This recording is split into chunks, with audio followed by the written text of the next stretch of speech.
Greetings, friends. It's Josh, And I'm Ryan. and we're here today for another great episode of the Dead Tired Dads podcast. And we're also joined by a special guest and possible new contributor, depending on how we like him. So, I would like to introduce everyone to Daniel. Hey, Daniel. Hi, Daniel. Hello, everyone. Yay! So, Daniel is a friend of mine, and he is also a dead, tired dad. So, Daniel, can you tell us a little bit about yourself? And remember, there's like 12 people listening to this, so Oh, gosh. no pressure. No, that's plenty of pressure. Hey, my name is Daniel. I am a loan officer currently. Got an undergraduate degree in English literature. If you want to know how that works out, I'm still trying to figure that part out. My start with video games were some borrowed systems. Nintendo 64, Game Boy Color. Nice. Only the greatest console ever made. Only the absolute best, right?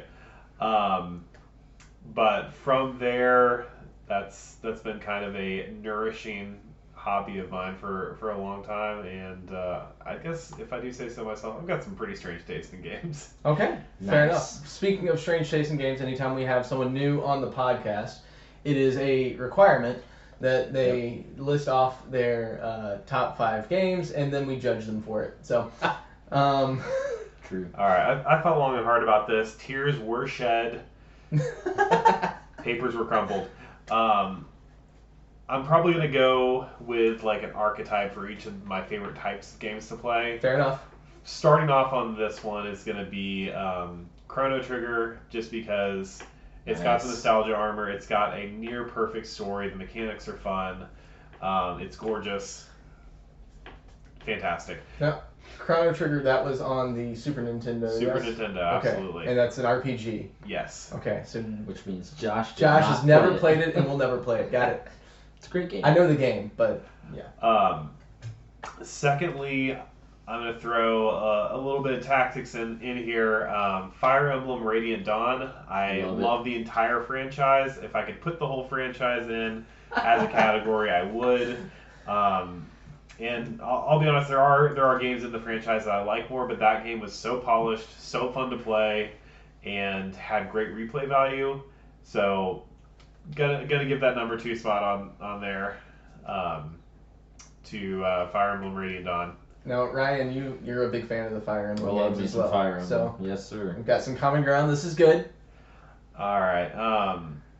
Let me see what order I want to do these last 3 in.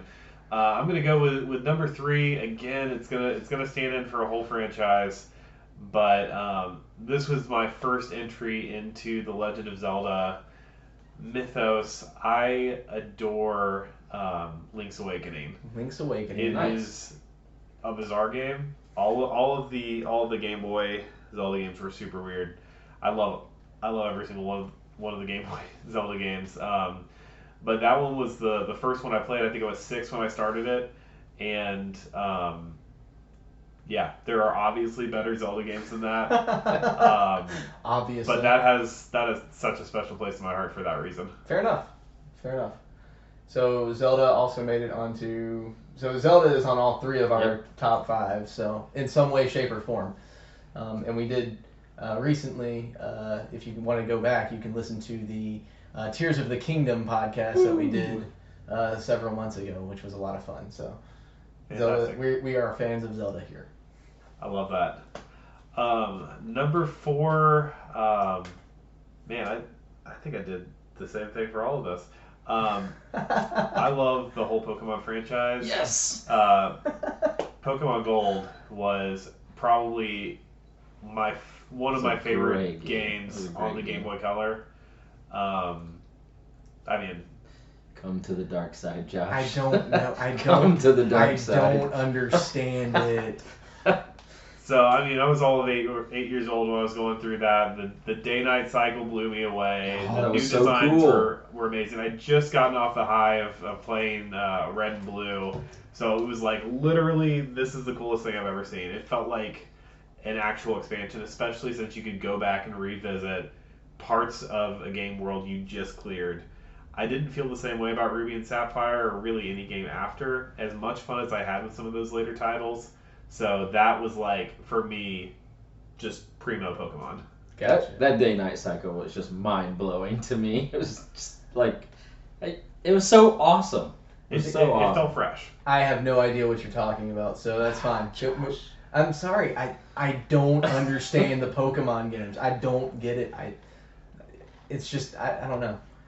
I've never really given it a fair shake, but that's par for the course for me. I'll be honest. There's like a thing for people. They either like collecting random stuff or they don't. Like other RPG games that have collecting elements to them for 100% completion. People go crazy over that, or people ignore it, and I don't think that's wrong. Okay. All right, so that was number 4. No, number 5 is not a great game. Okay. I love this game. I love this game. Love it. I had so much fun with this game. I don't know that I would be able to tell somebody to play this and not have to do some qualification. It's a game that would end up on Mystery Science Theater for video games. Got it. I don't know if we're going that far. We probably are, honestly. So the Mega Man Battle Network series came out on the Game Boy Advance. The 4th entry in that series I had so much fun with. It is goofy. It has poor translation at points. Like the mechanics could use some polish. The quests get tedious, but like it's like the video game equivalent of a popcorn movie, and I love it for that. Okay. Again, love the whole franchise. They all have the same problems, but that game was just a lot of fun. I think that's the first time Mega Man has come up on Mega Man show. is probably the first time Mega Man has been amazing, mentioned actually. on this show. So again, like Mega Man was not a series or a franchise. As a platformer, like you would think, like as someone who enjoys platformer, you would think that I would have played Mega Man. I would think that's shame on you. But I've never really played a Mega Man game in my entire life. So they're hard. Like the platform Mega Mans are just brutal. I get that feeling. It's so hard. So a lot of in that lots of RPG type. Yeah, I think part of what goes into this is when I was going into college, obviously my declared interest was I like stories. Yeah. So I think a game that can give me a good story while giving me enough of the elements of design to keep me in that story is kind of my sweet spot. Sure. Excellent. Nice. Very good. So that's Daniel, and he will be commenting and may have some stuff to contribute in the future. We'll, it depends on how this goes. I don't know. See how he likes it. See how we like it. Maybe we'll get like 10 whole more listens because Daniel was on the podcast, and that'll make it all worth it. You'll be on every podcast moving forward. Oh gosh. 10 more listeners, yes. Double our audience. Oh man. So anyway, that's Daniel. So everyone say hi back to Daniel while you're listening to this, and make yourself feel awkward in the coffee shop. Ryan, you told me earlier that you had a funny story that you had to share. I do have a funny story. Let's hear your funny story. We love funny stories. So, as you know, a couple months ago I moved. Yes. And like a week ago, I was loading dishes into my dishwasher. And right before we moved into this place, the landlord put in all new appliances. I mean, they're like brand spanking new. So I'm loading dishes into the dishwasher. I go to turn it on, and it's nothing. None of the buttons respond. There's nothing is happening. Well, that was quick. Yeah, not good. I hand wash all the dishes that night. The next morning, I text the landlord, tell him what's up, and he says, "Okay, I'll make some warranty calls because it's only like 6 weeks old or whatever." So, like halfway through that day, maybe around dinner time that night, it just randomly comes back on. So I text him and I'm like, "Hey, don't make those warranty calls because it's back on now." So I run a load of dishes that night, put them away. The next day, it does it again. it won't come on. What? So I'm already feeling kind of stupid because I have to text him again and be like, so it's not working again. I don't know what's going on, but what I said to him was, I don't know what's going on, but it's almost as if it's shorting out because it's like going on and off Right. and coming and going. So he says, I'll have the person who installed it come over and look at the connections, make sure everything's good. Right. I said, okay, sounds good. So the maintenance man texts me, scheduled a time to come.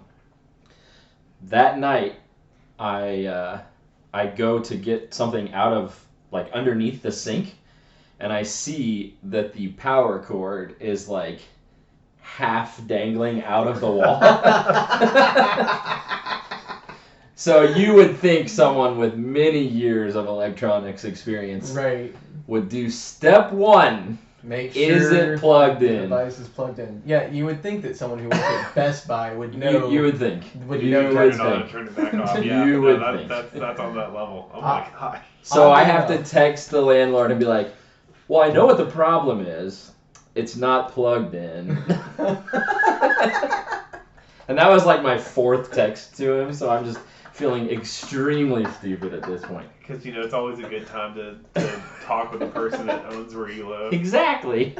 And when these dumb things like this happen to me, I like to tell people, I swear, I do have a master's degree. I have a small level of intelligence. I promise. I really do. Oh man, nice. I actually had I was getting set up to record before you guys got over here, and my mouse, like, I'd had my mouse upstairs connected to a different computer, doing something with it, and so I brought it back down and plugged in the USB, and I was moving it around.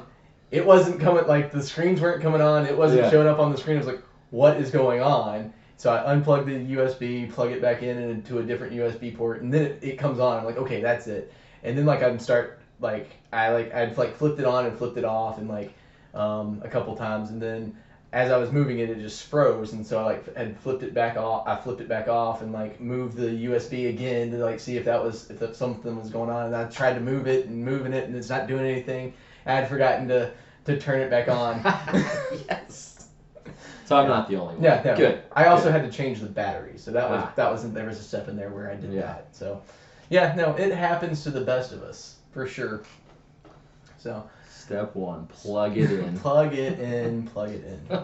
You got to have the air fresheners going. Slow burn on that joke. Take You'll a get second. it. It'll Take get a there. second. You'll figure that one out. It'll get there. Oh dear. Yeah. Hey, we have fun here, Daniel. Laugh. We did have fun. That's amazing. Anyway, so Ryan, I had texted you and Matt, our other friend and partner, cohort, whatever you want to call it, and a few weeks ago on October 10th, I texted you guys. Oh yes. That I was in GameStop. I was at GameStop, and so this is another GameStop rant for all of you listeners out there. It's time for our monthly feature on GameStop. Here's another rant. So I'm in GameStop, and I had gone to get a game for my wife, because it's a game that had just come out that's from a franchise that she really likes, and I was like, I'm gonna get this game. So we're all there, and they have a sale going on that's like certain games are like 25% off, certain ones are 50% off, certain ones are 75% off, and it's just different labels. And so It's a trap. Yeah. The person working there was busy. So I see a front label that's blue, which means that it's 25% off if it's blue, but it doesn't actually have the sticker that says 25% off. And so I was curious, if the blue sticker on the front, or if it had to be on the side like all the other ones. Sure. Yeah. And so I wasn't sure. So what I do is, rather than waiting patiently and bothering or trying to interrupt the one person who's working at GameStop, I'm just I'll just get on the website and check and see if this is in this discount. So I get on there, and while I'm on there, I'm scrolling through all of the games for Switch, which is what the game I was looking up was for. I'm scrolling through all of them, and I see something that I had been hoping for and waiting for and expecting for months at this point. You were very excited. I was very excited. They had announced I had heard rumors back in like February that they were going to release the Arkham trilogy on the Switch. And I was over the moon when I heard that. But then I heard like radio silence on that. I hadn't had any news on that since then. And every time I looked, there was nothing. Hadn't heard anything about it. As I'm scrolling through the list of games, I see the Arkham trilogy on Switch, release date 10/13. So, like I said, this was October 10th. It's here. This was October 10th that I was in GameStop. I was like, oh my gosh, how did I not know about this? How did I miss this? This is coming out in 3 days, and I didn't have a clue. And I've got the screenshot. I have the screenshot that shows the release date, 10/13/23. It's right there. And so I go up and I'm like, hey, can I pre-order this still? Because like it's coming out in like 3 days, but I want to get it. So she's like, yeah, you can still pre-order that. And so I do, and I'm super excited about it. I have this other game that I also got for my wife, and I'm like, this is great. I'm gonna have the Arkham trilogy. I'm gonna be able to review that for for the podcast this month. It's gonna be awesome. I'm so excited. And then so October 13th was a Friday the 13th. Go figure. Wah, wah. I go on my lunch break into GameStop because I'm like, I'm gonna pick this up. I'm gonna play it on my lunch. And I go in and the guy's there and he's like, I'm here to pick up, my copy of Arkham. And he goes, that doesn't come out until December. Well, your website says otherwise. What? It's like, yeah. I want it now. The website clearly stated release date 10/13. Like I said, I have the screenshots to prove this. And he's like, yeah, that's not out until December 1st. Cool. So go in the back and get one for me. Yeah, what am I supposed to do with that? I've dropped $60 on this game. And he was like, I think that might have been the original release date, but it got pushed back. And I was like, that doesn't explain the fact that 3 days ago it was on your website. What are we gonna do here? What can you do for me? It's I guess I could probably I could have changed the pre-order to something else, or bought something else with the money that I put down on the pre-order. But I'm just I was just at a loss. How does that even happen? Yeah, that's wild. This is a I don't want to say multi-million dollars because I don't know how much they make at this point, but multi-$100,000 at least, right? They make enough money to change their website. Right. To maintain and upkeep the proper dates on a website, at what point can I sue them for false advertising? I don't know. GameStop strikes again. Man, I feel like I'm doing GameStop wrong. I have great experiences. You have great experiences at GameStop? Have you had any negative experiences at GameStop? No, not this one. Okay. Well, it's not Well, you'll have to come with me sometime. Apparently, I'm hitting this at the right time. That's my problem. Well, no, that's brutal though. All of the people at GameStop are great. I love everyone who works there. For the most part, there was one guy who was really sketchy. Who was just I can't stand these, because I was in there with my kids, and he was just can't stand these people. That seemed he just really seemed aggravated that I was in there when my kids were running around like children do. As if GameStop's not the place to be as a child. Not children having fun. So he just seemed really annoyed. But for the most part, all of the people at the GameStop are great. And the guy that I showed the screenshot to the guy who was working, he was like, "That's really weird."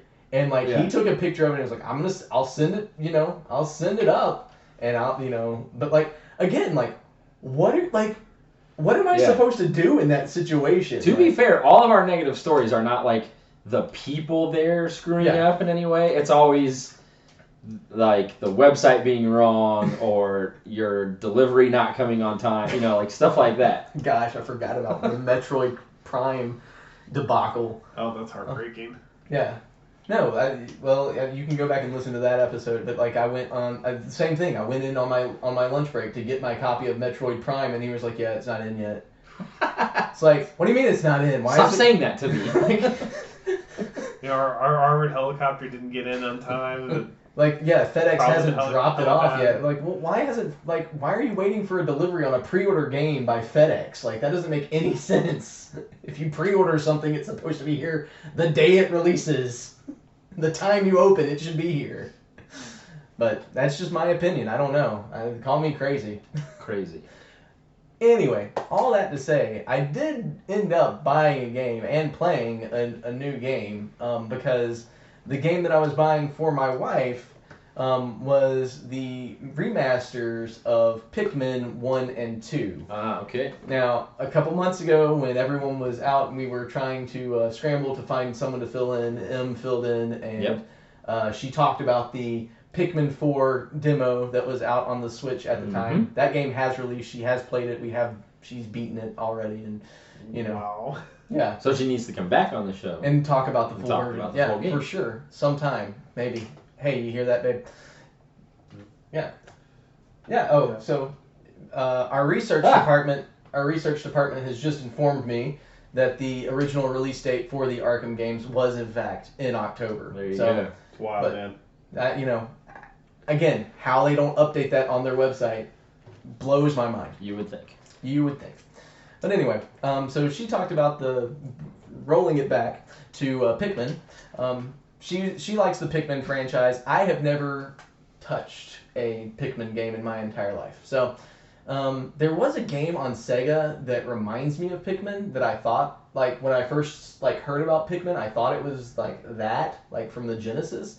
But it's not, obviously. It's a completely different franchise. But I don't have a clue what the game was, but it was like this underground thing, and there were little things that followed you around, and I feel like you threw them, but I don't know. Again, off topic, but Interesting. we're ADD here.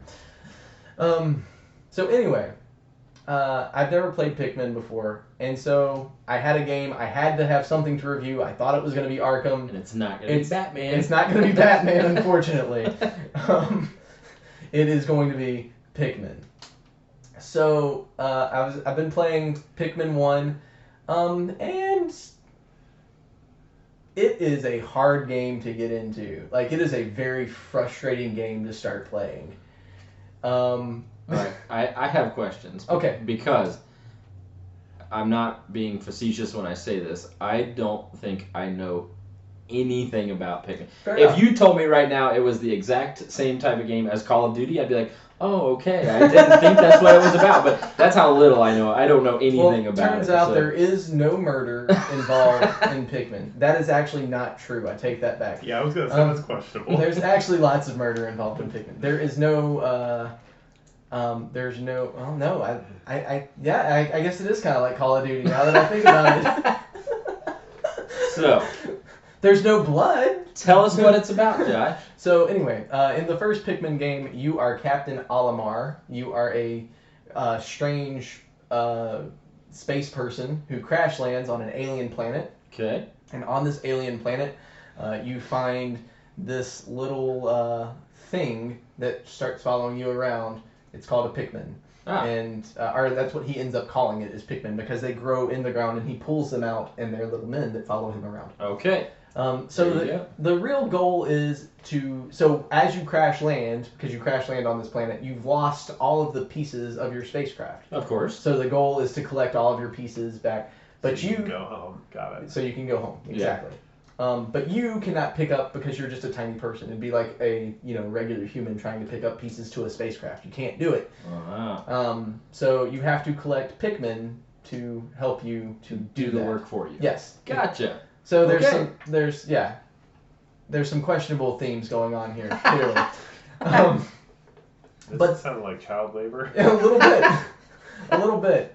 But there's also, you're on an alien world, so there are some alien creatures that don't like you, and Of also course. find Pikmin to be quite delicious and tasty. Naturally. Didn't see that coming. There's the murder. Curveball. So there's the murder. But the Pikmin can fight back in large numbers. So your goal is to plant. So as you collect Pikmin, they get planted into the ground. You pull them up, and you get to keep them in what they call their little onions. Okay. So So yeah. I want to play this now. I'm No, not it's gonna lie to you. a cute little game. I It's kinda wanna is. play. So jog my memory on this. Was the original release for Pikmin on the GameCube? GameCube, yes. Okay. Yes. There were some bizarre, highly creative games that came out for the GameCube. I'm thinking of a couple right now. This seems like it's fitting right in. Oh yeah, it was definitely one of those games that like it's a very niche thing. Like I said, definitely product of its time. Like this is when we started getting into like Luigi's Mansion, which is super fun. My kids love Luigi's Mansion, but that was really creative, really weird, and they're lucky it worked. Oh yeah, for sure. Someone brought that to me in a boardroom, I'd be like, yeah, you could go try again, please. I really get the same vibe with Pikmin. I'm like, what boardroom was like, yeah, tiny plant people in massive numbers. Yeah, why not? Let's go with that. So yeah, you make as many Pikmin as you can. You try to collect all your ship parts. The thing is, you have a limited amount of time. So your oxygens are not oxygen. The oxygen is what is on the planet. Oxygen is actually poisonous to Alamar. He breathes some other type of thing. Naturally. So his life support system is only good for 30 days. Okay. You have 30 days to collect as many pieces as you can and get off of the planet. Okay.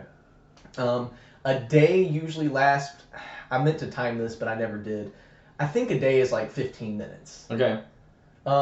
So one of the great things about Pikmin is that it is really easy to just kind of sit down, play the game, and then be done with it. Like, so as we talk about on the show frequently, like one of the things that we look for in games is the ability to just kind of do something really quick, be done with it.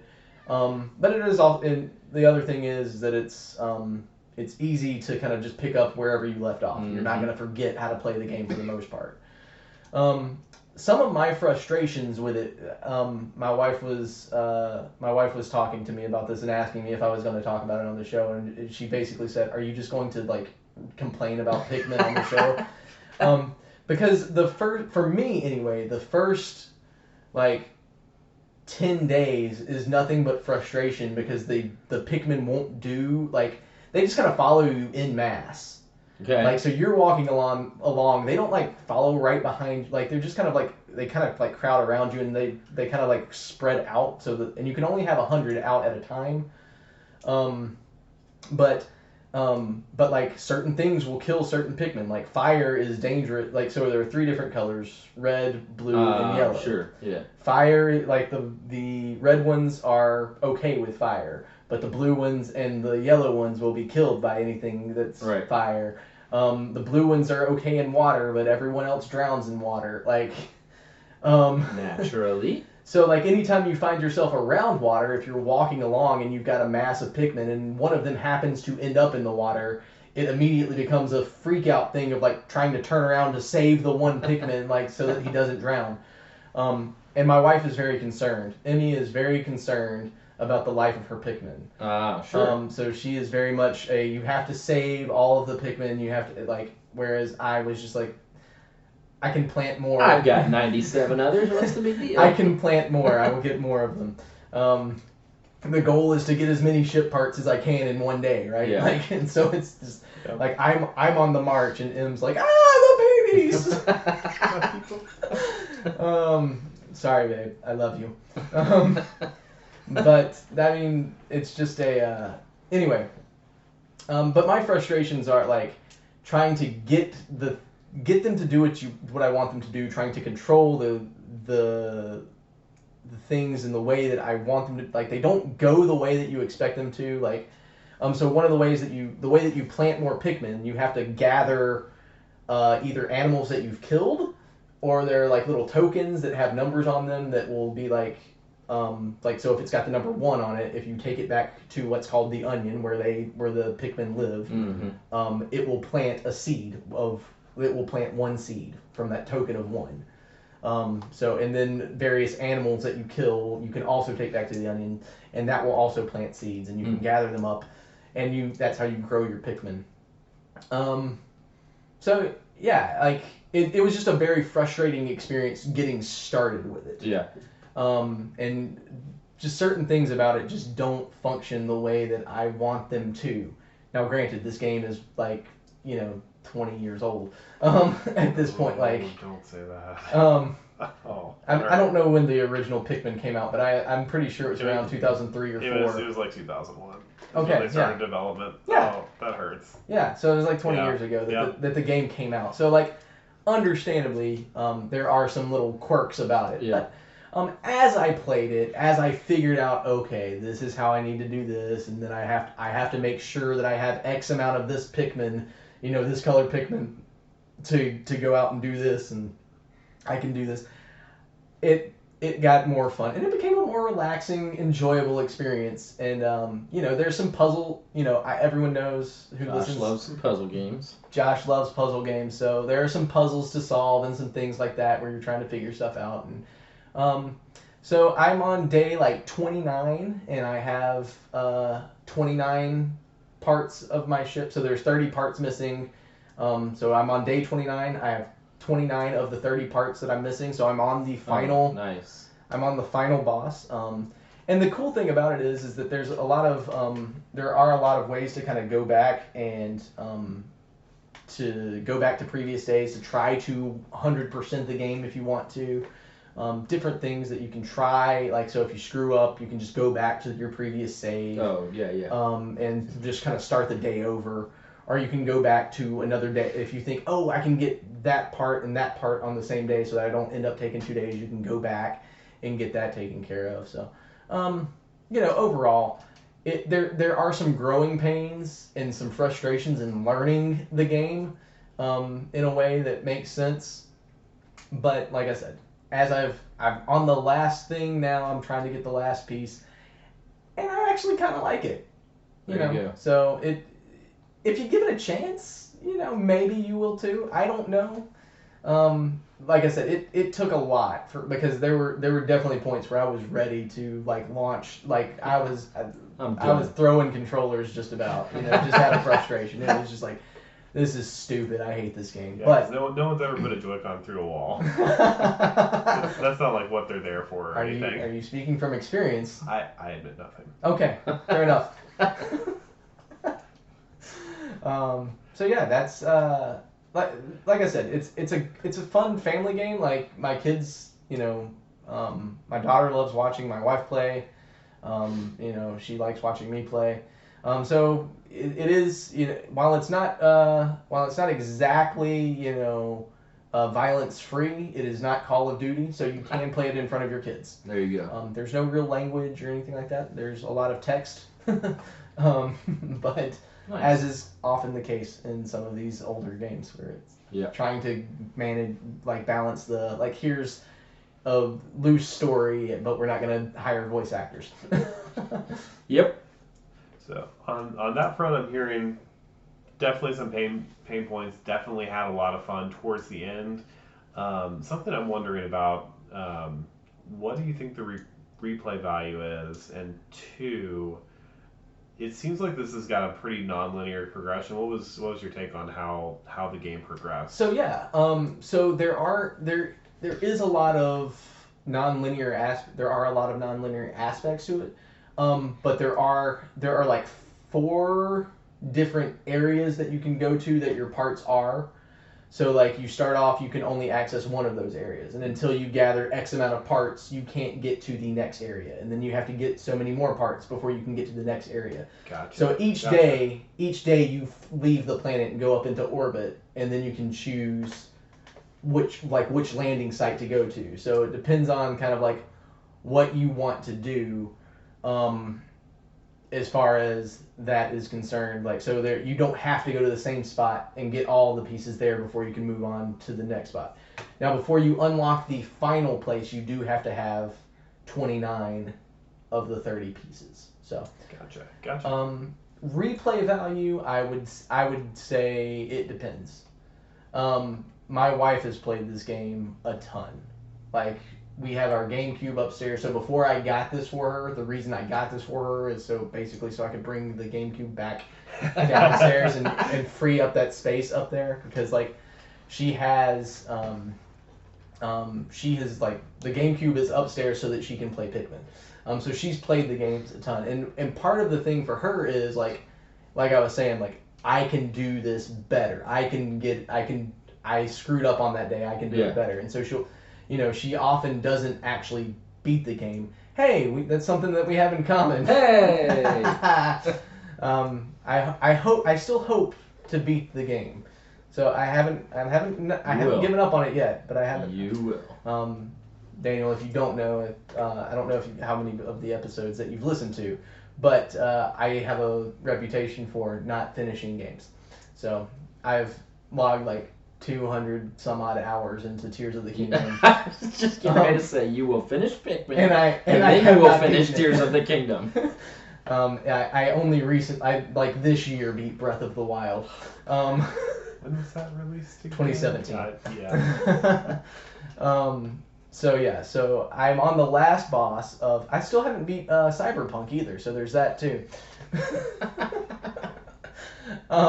But I am on the last boss on Pikmin, so I think so I've progressed relatively quickly, I think, and so it's not a hard game to play through and beat. The replay value of it is really in the trying, like, if you're one of those people who really wants to see how well you can do and go like, I'm gonna see if I can beat this, like if I can do it in 15 days. Right. Like I don't know if that's actually possible, but like just to see how few days you can get all 30 parts. Like so is that would be the. Is it randomized at all, or is it the same every time? No, it's the same every time. Yeah. Gotcha.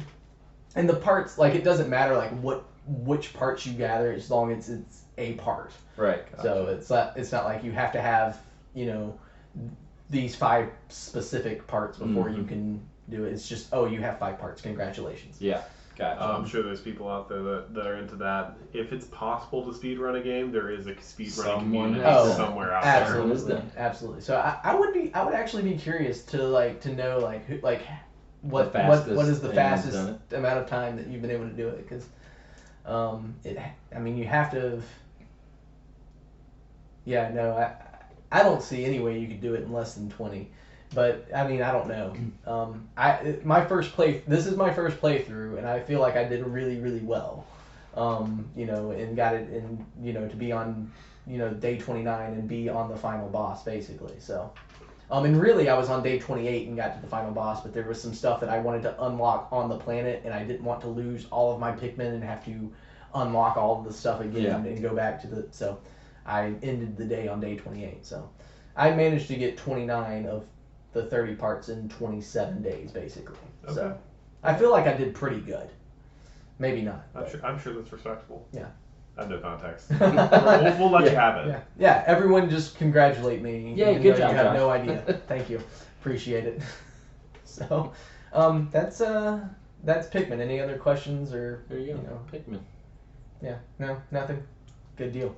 I got nothing. You got nothing because I don't know anything about it. So well, see, everything I know about Pikmin, I just learned just now. Yeah, I'll be honest. I think most people's introduction to Pikmin was through Super Smash Bros. Yeah, with Olimar being in what was the first one he in? Was that I think it was Brawl. Brawl? Yeah. So there you go. There it is. Ryan, you got anything else for us? Obviously you've got a game, but do you have like a funny story or anecdote to lead us into it, or are you just gonna go right into your review? Speaking of throwing controllers, no. Wait, didn't you have another fun? I feel like you had something else. Did I? Maybe not. Maybe it was just your. You just had an unfortunate circumstance that came up in your life. I forgot about that. I thought I've had so many of those. Lately. I know you really have. It's been a rough time at the house. I've just been living out of my car, and that's not by choice. That's been forced upon my family. Oh gosh.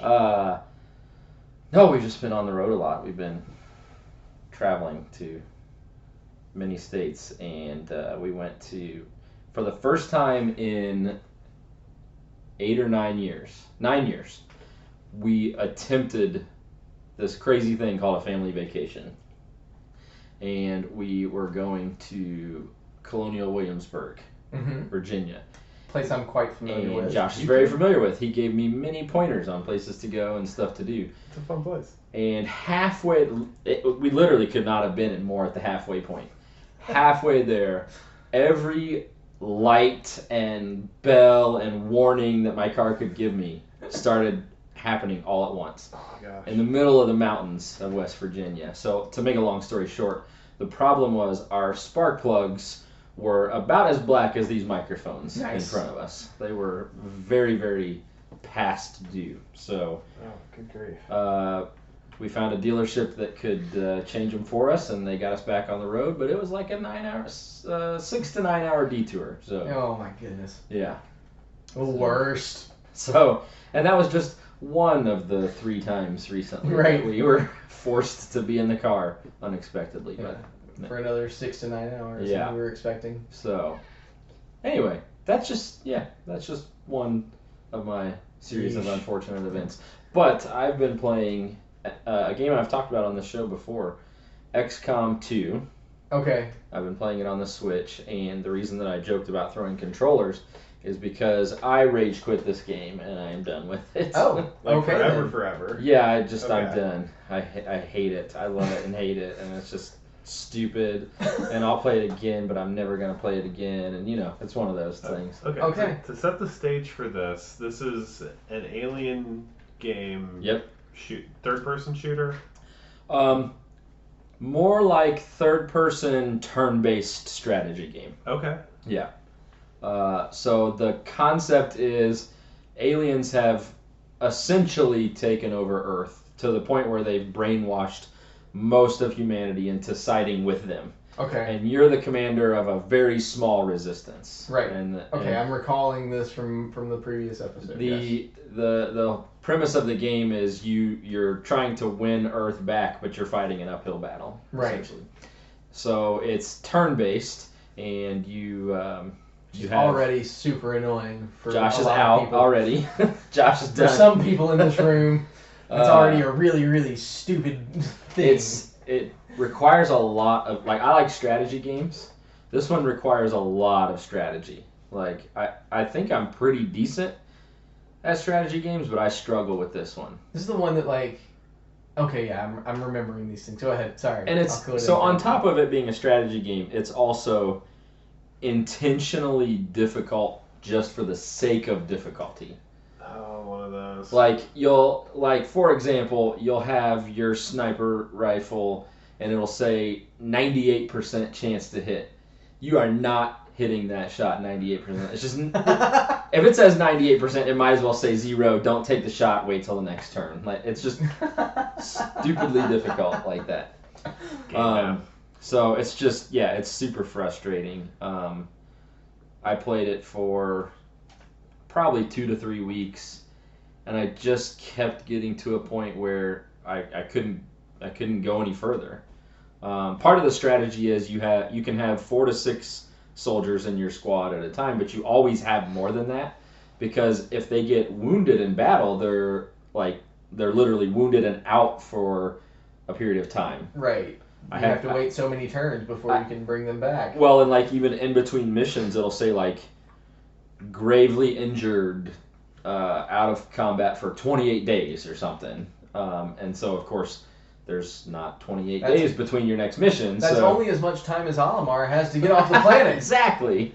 Some people just make do. Your guy's getting off a whole planet in the time that these people get hurt.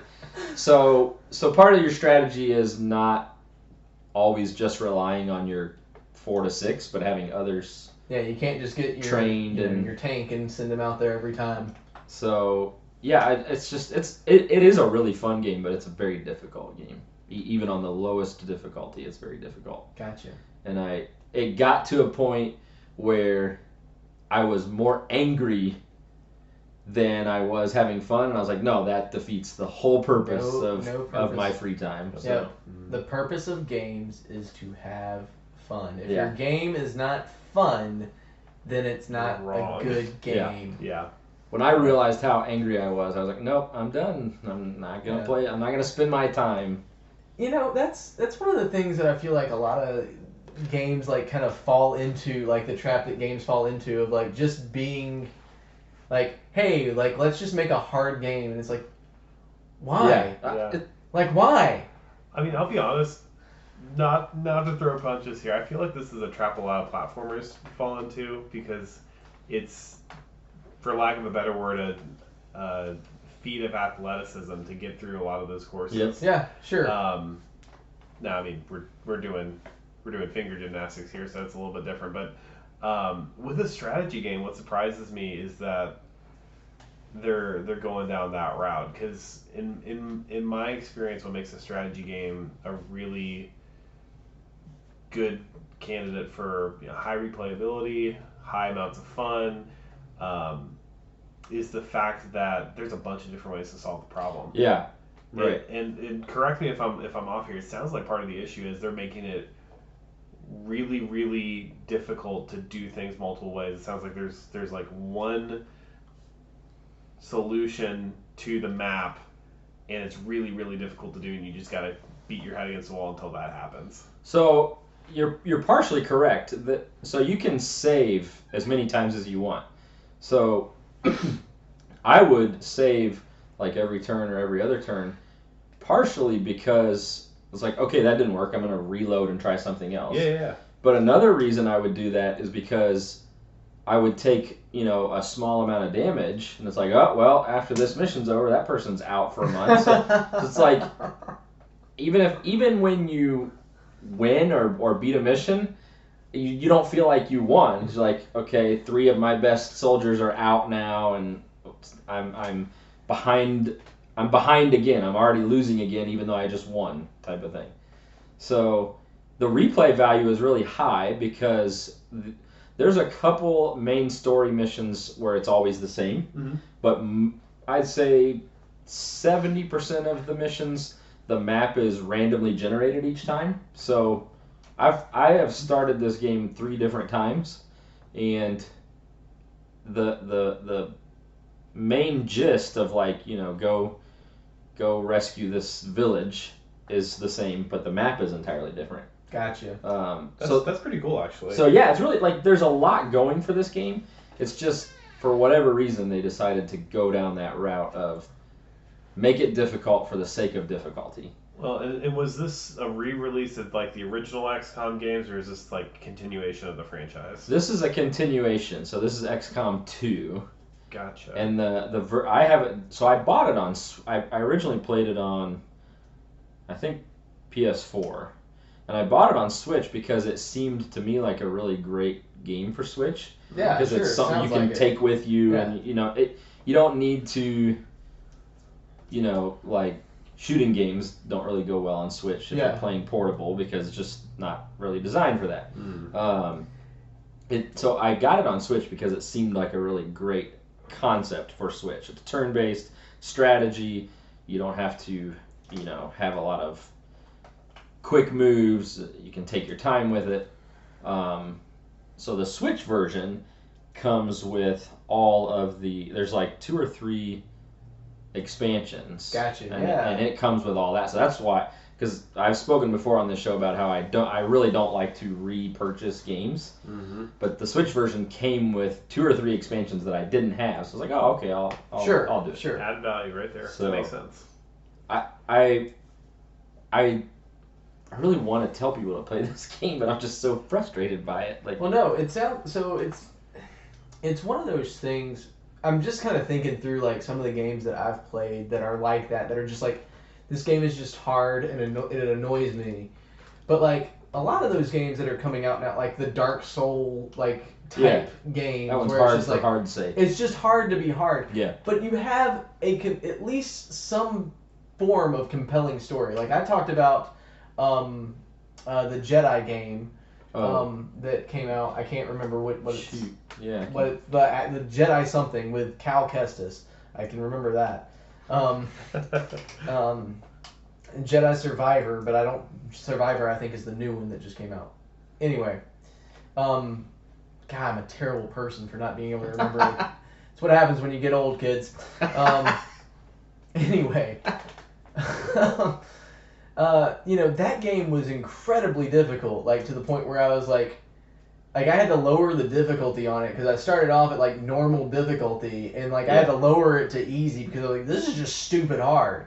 But at least there was a story Right. with it, that like kind of compelled me to like, okay, like yes, this is really hard, but I want to see where this ends up. Yeah. And I think that's been a general trend in a lot of the game development is like they want to give you the hard mode, but they're going to give you the casual gamer, Right. cake and ice cream version too. I mean, that I remember. I can't remember if it was Mass Effect 2 or Mass Effect 3, and when they introduced like the narrative mode, you basically are playing the game as a visual novel. You're just watching instead of as a third-person shooter. And I was like, honestly, this game has such a good story. This makes a lot of sense. Like, there's people that would love this that aren't good at third-person shooters. So I feel like a lot of other games have kind of gone that route. There's like a mode for people that are just trying to blow off steam, and the mode for people that want the challenge. And you can't make it too easy because like legitimately part of the game is you want some resistance from your obstacles. But if the resistance is overwhelming, that really does defeat the point. It's like, why am I doing this? This is actually pointless. For sure. And it sounds like this game really doesn't have any kind of compelling story behind it. No, it really does. That's the thing. So it does. It does have a story. Yeah, there is a decent story. I mean, it's not the best story, but it's a decent enough story that I want to know what happens next. Okay. But I just can't get... So I'm trying to explain it like... Basically, the alien forces that you're fighting against is called Advent. And you see... When you're on your ship, you see... you see a globe, and there's different stuff going on around the globe.